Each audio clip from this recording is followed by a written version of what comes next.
diferenca midis rrogës minimale dhe rrogës më të lartë është 14-15 herë sa në asnjë vend tjetër nofta në planet. Mund të ketë ndonjë sultan, ndonjë mbret, nuk mund të them, por vend demokratik që zhvillon zgjedhje dhe vendos një hendek të tillë të tmerrshëm midis rrogës më të madhe dhe rrogës më të ulët nuk ka, sepse edhe ai në rrogë të ulët ka fëmijë, edhe ai duhet të ushqejë ata, pavarësisht çfarë punë bën.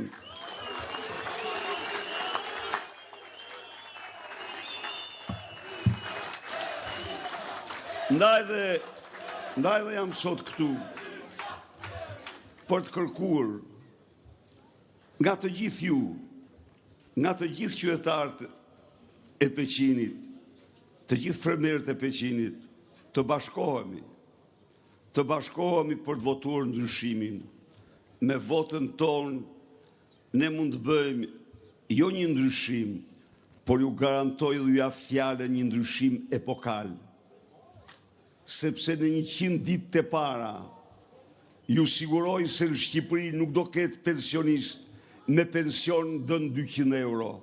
Dhe sot, me pension ndën 172 euro, janë 57% e të gjithë pensionistëve shqiptarë. Ju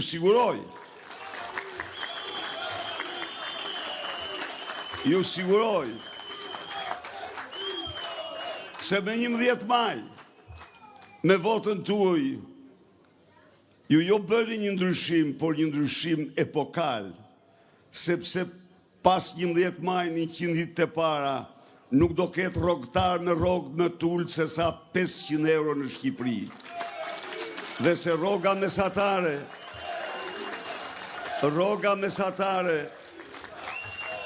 do t'jetë 1250 euro. Dhe se nuk do ketë mësues me rrogë ndër 1500 euro.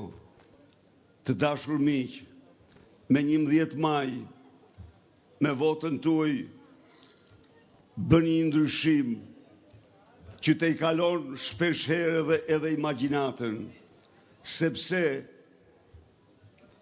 pas 11 majt, të gjithë pensionistët dhe rrogultët do marrin kartën e konsumatorit, me të cilin do blejnë bukën, sheqerin, vajin, orizin, mishin, qumshtin, vezë, 20% në lirë se të tjerët.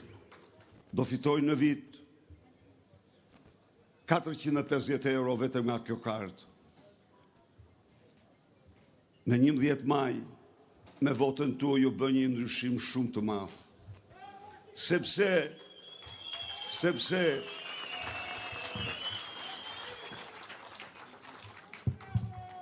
fermeri shqiptar do ketë jo më 32 milion euro si të pati në buxhetin 8 miliard të dirham subvencione.